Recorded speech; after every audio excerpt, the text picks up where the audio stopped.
Hello and welcome to Dragnet Live from OTRGold.com. I'm your host, Austin Bach. Thank you for being here. Happy Monday. Hope you all had a great weekend.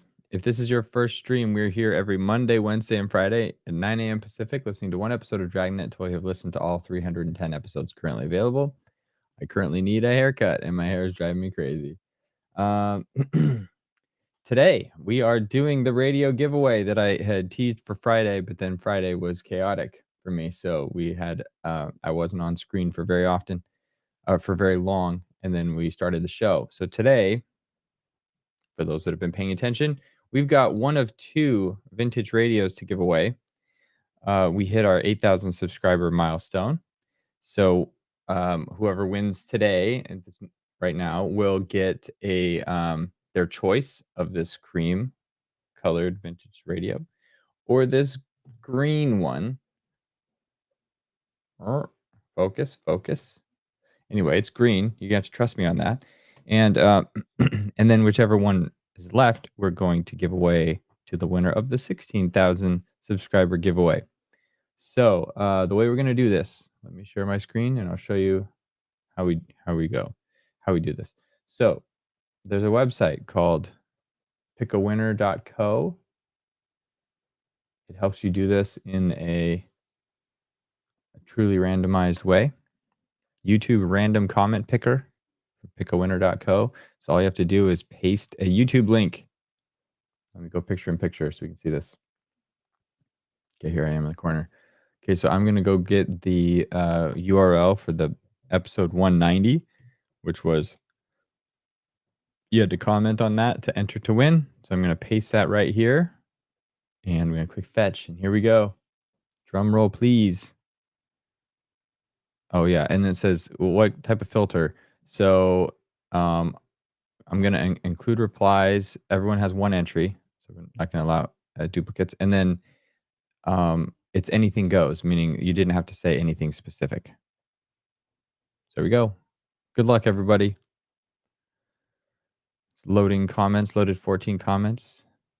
8 unique commenters. Picking a winner. Alfredo. You won with your weather report comment. That's great. It was Wednesday, August 20th. It was hot in Oregon. My name is Linda. My cat is Alfredo. Well, on this channel, we call you Alfredo. Hopefully that you're okay with that. My favorite non-Dragnet show is Gunsmoke, and yours truly, Johnny Dollar. All right. Alfredo, are you in here? Or Linda, I guess. I don't see you here yet. So when you get here, we'll have to tell you that you won, and then you get to pick your choice. So with that, let me switch over to do this real quick. I'm going to switch over now to today's show, and we'll listen to that one. Today's show, it originally aired February 22nd, 1953. And it's about a call that came into the police about a 72-year-old man. So you get a call that a 72-year-old man has been murdered.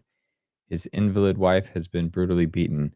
There's no lead to the assailants. Your job is to get them. So that's what we're listening to today. Let me share my screen and we'll get started. And while I'm pulling that up, thank you to everybody that commented, that has helped us reach this 8,000 subscriber milestone. It's huge. Please continue to tune in, to share, to like and comment, all those things that help this channel grow. I appreciate every single one of those. So thank you. And here we go.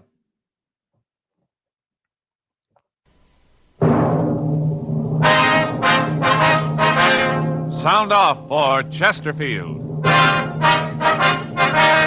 Chesterfield, first cigarette with premium quality throughout in both regular and king size, brings you Dragnet.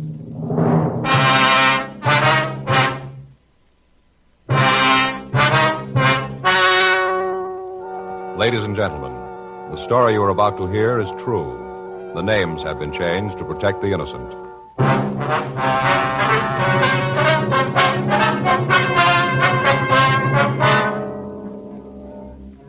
You're a detective sergeant. You're assigned the homicide detail. You get a call that a 72-year-old man has been murdered. His invalid wife has been brutally beaten. There's no lead to the assailants. Your job, get them. When you're asked to try a cigarette, you want to know, and you ought to know, what that cigarette has meant to people who smoke it and who smoke it all the time. For almost a year now, a medical specialist has given a group of Chesterfield smokers thorough examinations every 2 months. He reports no adverse effects to their noses, their throats, or sinuses from smoking Chesterfields. More and more men and women all over the country are finding out every day that Chesterfield is best for them. Enjoy your smoking. Try Chesterfields today. You'll find Chesterfield much milder, with an extraordinarily good taste.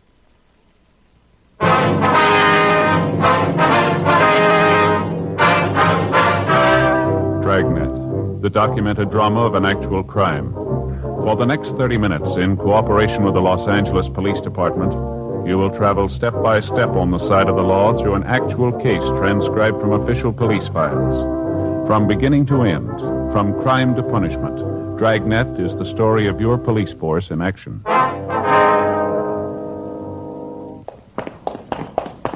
It was Tuesday, August 12th. It was warm in Los Angeles. We were working the day watch out of homicide detail. My partner's Frank Smith. The boss is Thad Brown, chief of detectives. My name's Friday. We were on the way out from the office, and it was 8:12 a.m. when we got to 8469 North Brighton Avenue. The front door.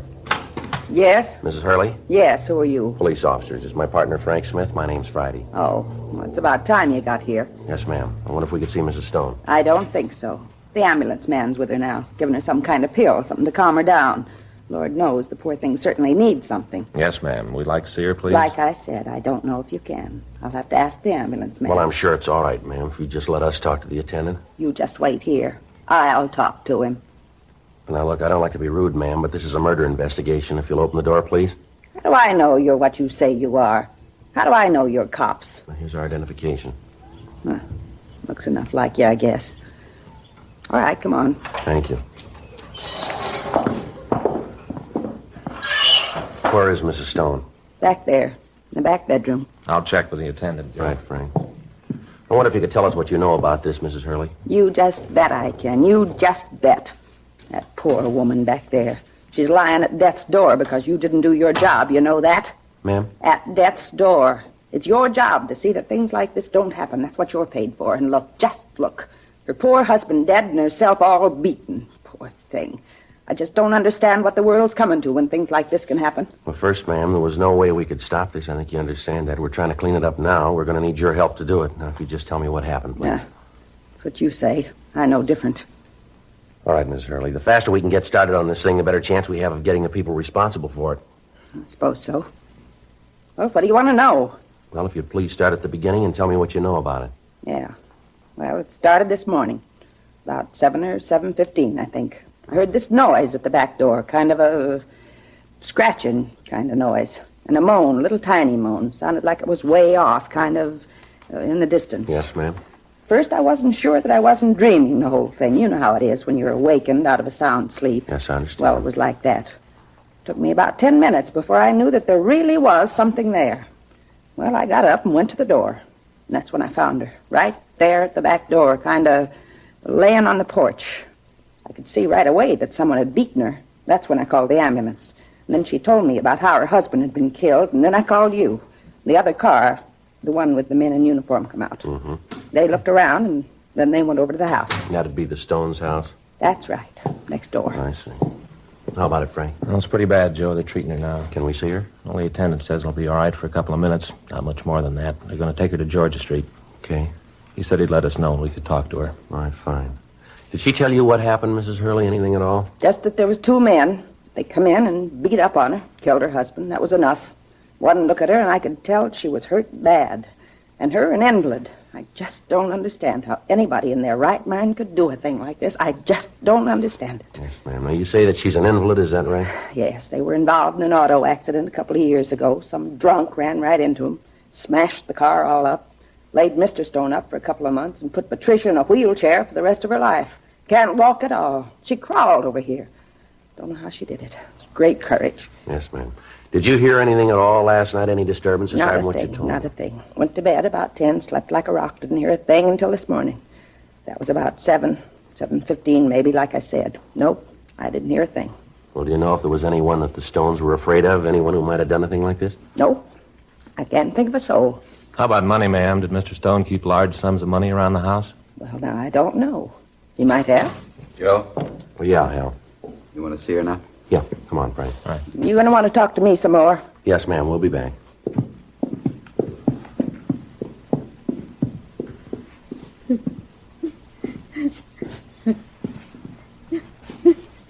Mrs. Stone? Mrs. Stone? Yes? Who is it? Police officers, ma'am. We know you don't feel well, but there are a few questions we'd like to ask, if you don't mind. You got them in yet? The ones who did this? No, ma'am, not yet. I tried to tell them. I tried. They just wouldn't listen. Ma'am. I told them to take whatever they wanted and leave us alone. Just leave us alone. I tried to tell them. They wouldn't listen. They killed Henry. They tried to kill me. Do you know who they were, Mrs. Stone? What? I say, do you know who they were? The men who did this, do you know who they were? Had you ever seen them before? No, I don't think so. It was dark. Then I heard them argue with Henry. I tried to get up. I tried to help him, but I couldn't. I screamed, but they didn't pay attention. Then they killed her. Ma'am, can you describe them for us? Tell us how tall they were, how they were dressed, maybe? They didn't know that I was there. Then they came into my room and they said they'd kill the other one, so they might as well kill me, too. I tried to tell them to go away, but they wouldn't listen. They just hit me and hit me and hit me. There wasn't anything I could do. Did they drive a car, ma'am? Is there anything you can tell us that might help us in identifying them? Did one of them use a name, maybe? They locked me in the closet. They put that pillow over my head. I don't know why. I told them they could take what they wanted. Take it if they just leave us alone, but they didn't. They killed Henry. They tried to kill me. All right, Mrs. Stone, everything's going to be all right. You don't worry now. Just try and get some rest. Doesn't matter much now. Isn't anything that matters anymore. Nothing now that they killed Henry. All right, ma'am. Please try not to get upset. Joe. Yeah. Better get her downtown. Well, how's it look for her, Hal? What are her chances? Depends. Yeah. How hard she wants to try.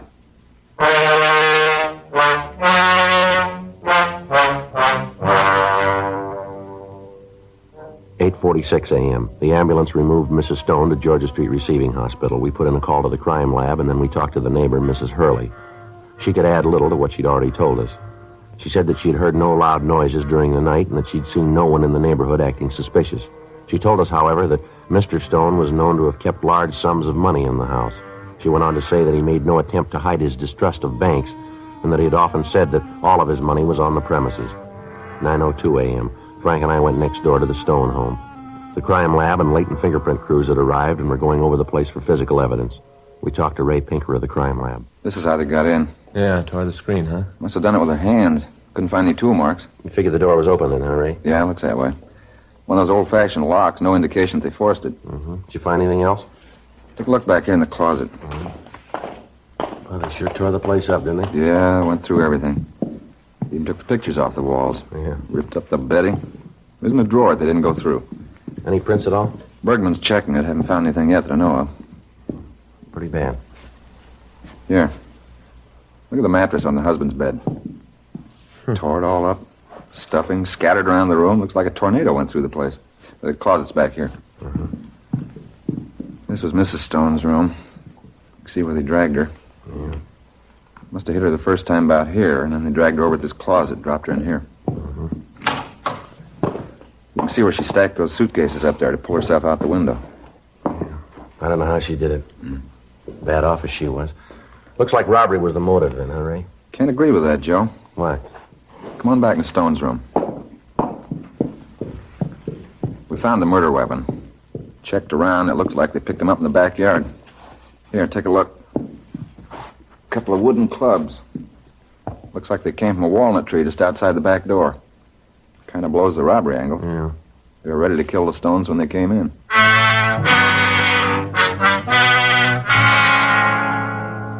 9:30 a.m. The crime lab finished their investigation of the house. The backyard and the surrounding ground were gone over. In the soft earth at the foot of one of the walnut trees, a pair of footprints was found and plaster casts were made of them. On the lower limbs of the trees, we found the place where the 2 clubs could have been taken. The rest of the yard and the immediate vicinity were combed, but we found nothing. 12:15 p.m. Frank put in a call to Georgia Street Receiving Hospital. They told him that Mrs. Stone had been given emergency treatment and then had been removed to the county hospital. Her condition was listed as critical. They said that it would be some time before we'd be able to talk to her. 1:30 p.m. We began to canvass the neighborhood. From the people in the surrounding houses, we found that Mr. Stone had retired from the wholesale grocery business about 10 years ago. He devoted himself to the cultivation of prize roses and the care of Mrs. Stone. The neighbors told us that the Stones were quiet and that they seldom entertained. 3:15 p.m. We went back to talk to Mrs. Hurley. I knew you'd be back. Ma'am? I knew you'd come back to talk to me again. Could have told you a lot, but I thought I'd just let you try and find out for yourself. Didn't do too well, did you? Did you? I don't think I understand, Miss Hurley. Simple. Anything you want to know about this neighborhood, you come to the source. That's me. Anybody knows what's going on here, I do. Yeah, well, if you had information that you thought we should have had, why didn't you tell us before, ma'am? I didn't want to. Ma'am? I said I didn't want to. I still say that you were responsible for this whole thing, done your job, and it wouldn't have happened. Oh, I still haven't forgot. Oh, no, sir. Now, look, Miss Hurley, this is a murder investigation. I've told you that before. A man has been killed, a woman's been badly beaten. We're going to need all the cooperation from you that we can get. I'm ready now. What? I'll cooperate. I'll tell you what you want to know. All right, Miss Hurley. First, do you have any idea who might have done this? You just bet I have. Who, ma'am? Their boy. Only one that's mean enough to do it. Only one. Their boy? Sure. Herman Jr. He's the one. You just bet. Why do you say that? Because I know, that's why. Mean kid. Always had trouble with him. Because the only trouble ever was between Patricia and me. Troublemaker. But he was pure and simple, a troublemaker. How old is this boy, Miss Hurley? 36, a real monster. You know where the boy is now? No, and I'm not interested. Happiest day of my life when he moved out of the house. Oh, he and I used to get in some arguments. Little brat. Stand there and think he was so big. Finally, Mr. Stone saw it. Told him to get out.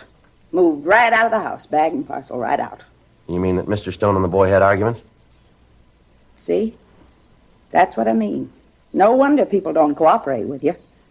I beg your pardon? I say something, then you ask me if I mean it. Of course I mean it. I wouldn't say it otherwise. Like people who ask, what time is it? You tell them, and then they ask if you're sure. If they don't want to believe you, why do they ask you in the first place? Yes, ma'am. Were you there at the time, ma'am? No, I wasn't. It was a warm night. Just a couple of months ago, all the windows was open, and I just couldn't help seeing into their house. You know, houses being so close together, you can understand it. Yes, ma'am.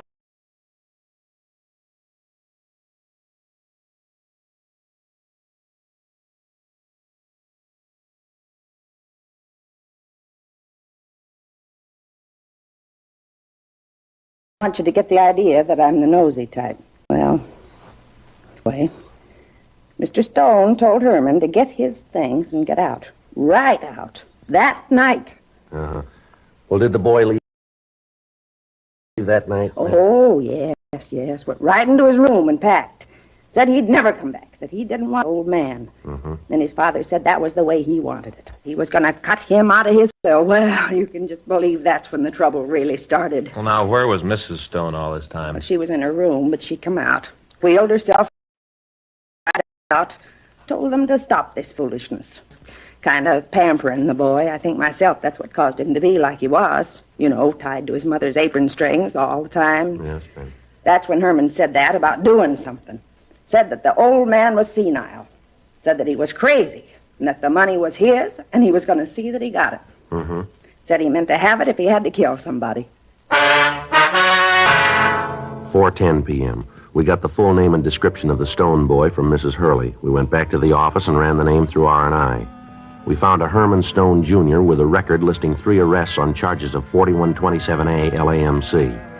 We checked out his last known address, a hotel on South Hill, and found that he'd moved several weeks before. The manager gave us a forwarding address, and at 6:10 p.m., Frank and I drove out to see him. It was a large apartment hotel on Wilshire Boulevard. We talked to the desk clerk. Sure, I know Herman. Nice guy. Once in a while he gets a little loud, but most of the time he's a real nice guy. Is he here now? I don't think so. Let me look. Keys here. I think I saw him go out about an hour ago. He wasn't feeling too well. Bad hangover. Any idea where he might be? No, like I said, I didn't talk to him. Just saw him go out. You know what he does for a living? Herman? Yes, sir. I don't think he does nothing. Plays the horses a little bit. Picks up a buck that way. Good player. Sure knows the dogs. Given me a couple of tips. Didn't do any good. He sure does all right. Made a real killing yesterday. Must have hit it for about $4,000 or $5,000. That right? Yeah. Showed me the money this morning. Real big roll. At least $4 or $5 grand. Tips he gave me never did that good. You got any idea where he was last night? So what's this all about anyway? Herm done something? Well, it'd be better if we talk to him. Oh, yeah. Well, yeah, I guess you guys know what you're doing, huh? Well, yes, sir. He asked me if I knew what he was doing last night. Uh-huh. I sure do. He really tied one on. Of course, with his luck, I don't wonder. Really tied one on. Sir? Loaded. He got in here. He had a bottle. So you won't say anything about this to the management, will you? No, sir, we won't. Couldn't have that happen. They don't approve of drinking while I'm on duty. You understand. Kind of stuffy, but that's the way they look at it. Uh-huh. Like I said, old Herm rolls in here, and he's got this bottle. Asked me to have one with him. Well, I don't like to get him sore, so I do. And we have a couple of more. Old Herm, that boy can really put it away. Yes, sir. What time was that? Well, let's see. I guess about 7, maybe 7:15. Mm-hmm. Did he go out after that? Sure didn't. Killed the bottle, and then he passed right out, cold. Slept there on that couch. Uh-huh. No, sir, old Herm didn't go anyplace.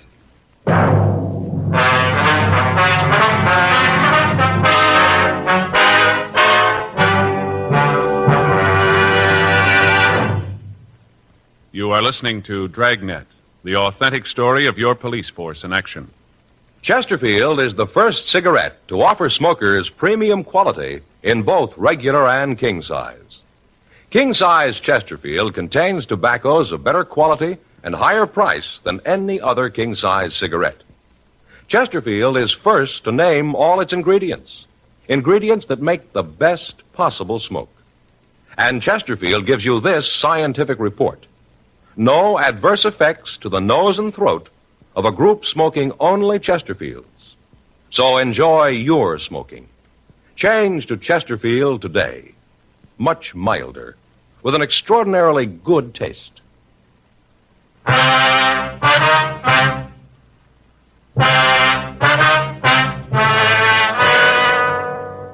8:12 p.m. Herman Stone returned to the hotel. Frank and I talked to him for about an hour. He appeared quite shaken when we told him of his father's death. We questioned him about the money that he'd suddenly come up with. He explained that he'd won it at the races. He gave us the name of the man who accompanied him to the track. Frank and I checked with him and found that Stone's story was true. We checked his shoe size and found that it was not the same as the print found at the scene of the murder. 10:46 p.m. We called the office and they told us that we'd gotten a message from the county hospital. Mrs. Stone was able to talk. She wasn't completely out of danger, but barring a relapse, she was expected to recover. Frank and I drove out to the hospital and talked to her. I wish I could help you more than I have, but there just isn't anything else. Well, could you give us any idea of about how tall they were? That'd be pretty hard to do, Mr. Friday. I was lying down when they came into my room. I could only guess, but I'd say maybe as tall as you. I don't think much taller. I see. How about their build, ma'am? Was it heavy or slight? I can't be sure. I guess if I must say one or the other, I'd have to say they're about medium. One was very strong, though. Ma'am? The one that carried me to the closet. He was strong. Just lifted me out of bed and carried me over to the closet and threw me on the floor. Did your husband have any large amounts of money in the house? Yes. Yes, he did. Herman never believed in banks, not since the crash. Always said that he could take care of the money as well as they could. Yes, ma'am. He had all of his savings in the house. Kept them in the mattress on his bed. Do you know about how much that might be, Mrs. Stone? I'd only be guessing, but I'd say maybe $12,000 or $13,000. Herman didn't discuss finances with me. He always thought it was a man's business, that I shouldn't have to worry about it. I tried to tell him, tried all the time, What's that, ma'am? that he should put the money in a bank. He used to talk about it, too. I know that didn't help any. Well, who did he talk to, Mrs. Stone? People in the neighborhood. He used to tell them that he didn't get the interest, but that he always knew just where his money was. Used to ask them if they could say the same. Mm-hmm. Can you think of anybody in the neighborhood who might do a thing like this? Oh, no. We've lived there for a long time. No, none of them would even think about it. I see. Did you or your husband have any enemies? Anyone that you had any arguments with, maybe? No, there wasn't anyone. Mr. Friday, Yes, ma'am? Does my son know about this? Does he know that his father is...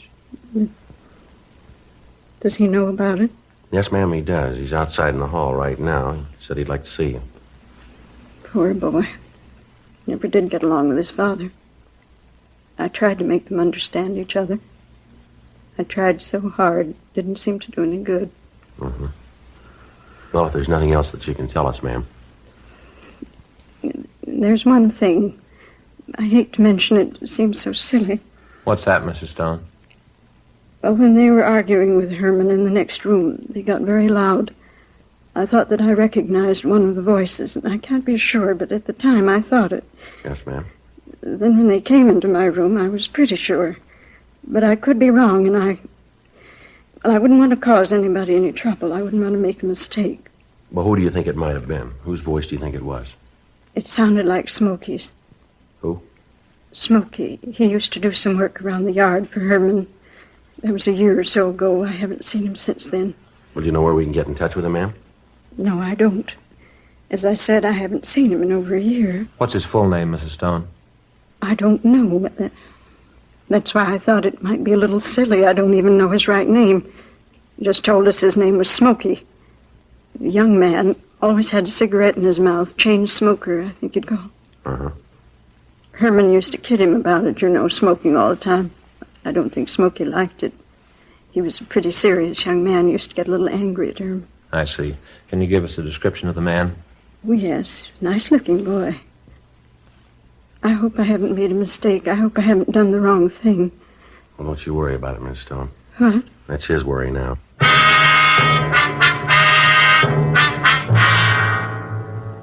We continued to talk to Mrs. Stone. We got the description of the handyman who'd worked for her husband. 11:28 p.m. We went back to the city hall and ran the name and description through the moniker files in R&I. We came up with one good possible. In checking his record, we found that his full name was Charles P. Roxford. His age was listed as 37 years. The rest of his description matched the one we'd gotten from Mrs. Stone. He had an arrest record listing several charges of forgery, and at that time there was an outstanding warrant on him for check passing. We went back to the office and called Forgery Division. Yeah, Roxford. Yeah, that's right, Charles R. Huh? Oh, we want to talk to him about a killing out on Brighton, yeah. What? When was that? Yeah. Okay, we'll be right there. Well, that's a break. What do you mean? They know where he is? They got him.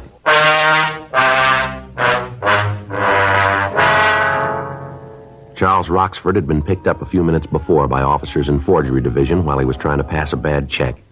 Frank and I went down the hall and took the prisoner to the interrogation room. We talked to him for 2 hours. During that time, he'd admit nothing except his name and that he'd been trying to pass a phony check. You're off your rocker, and you know it. You got me for one thing, hanging paper. That's it, and you can't make anything more out of it. How about this money we found on you? Yeah, how about it? Where'd it come from? I won it. Where? In a crap game. Where was the game? I forgot. It was a floating game. Moved around a lot. You worked for the Stone family a year or so ago? I don't know. I might have. I worked for a lot of people. You worked for them? I might have, like I said. They seem to think you did. All right, so I did. What's that mean? You ever have any arguments with Stone? No, got along good. Never had no trouble. His wife thinks different. Oh, that's so? That's right. And she's off a rocket, too. Now, look, maybe you guys got all night, but I You haven't. aren't going anyplace. Well, how about booking me in? Let's talk in the morning, then, huh? All right, fine, Roxford. As soon as you answer a few more questions I for told you all I know. Maybe you forgot something. Let's go over it again. What do you say? All right. Where do you want to start? Well, can you tell us what you've been doing the last few days?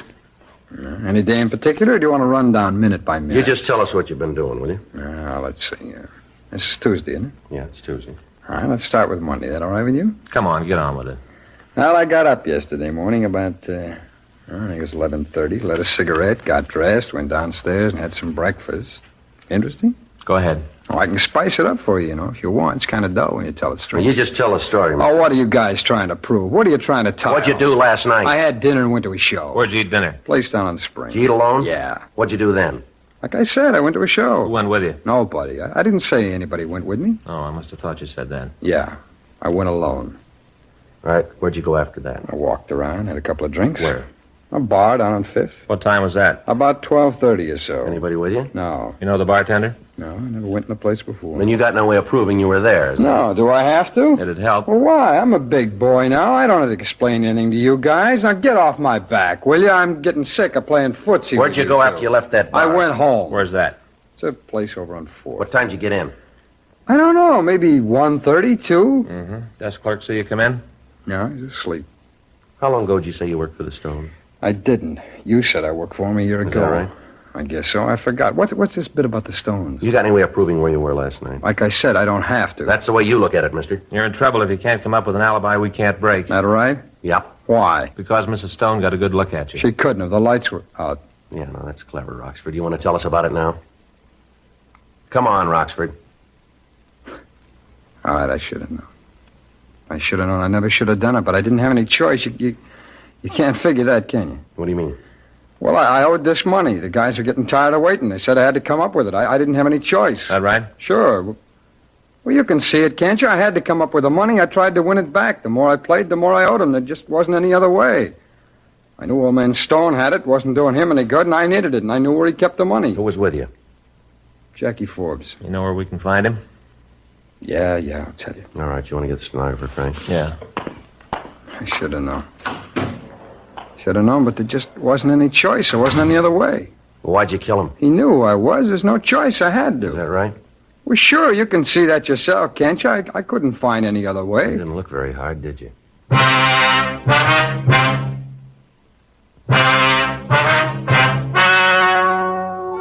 The story you have just heard was true. The names were changed to protect the innocent. On December 10th, trial was held in Department 89, Superior Court of the State of California, in and for the County of Los Angeles. In a moment, the results of that trial. Now, here is our star, Jack Webb.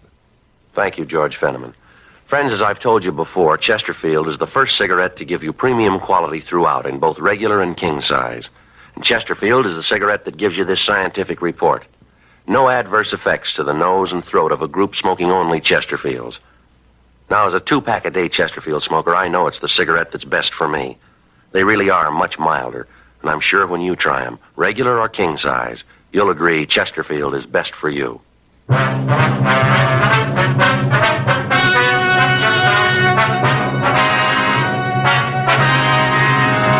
Charles Richard Roxford and Jack Allen Forbes were tried and convicted of murder in the first degree. They were executed in the lethal gas chamber at the State Penitentiary, San Quentin, California.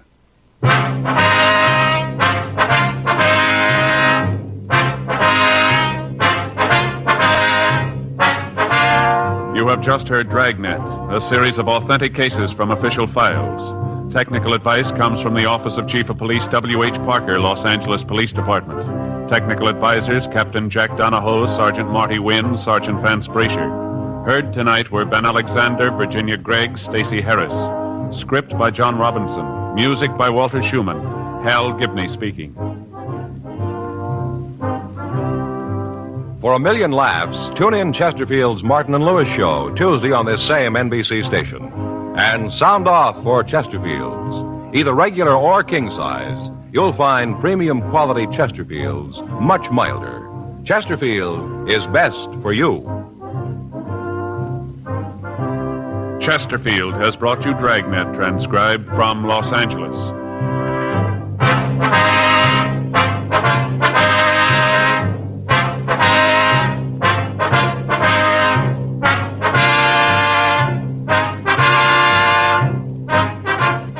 Tonight, it's Adventure with Barry Craig, confidential investigator on NBC.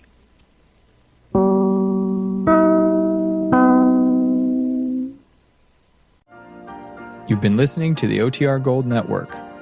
Find more classic radio at otrgold.com.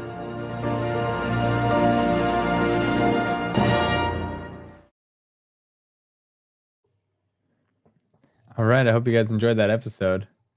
I was distracted at the end there because I went back into my store and I started adding more colors. So there's in like a few minutes there's going to be some colors. So there's going to be a pink, a baby pink is the color version of the hoodie and the sweatshirt with the white logos, either the circle logo or the other one. So like a very light logo on that.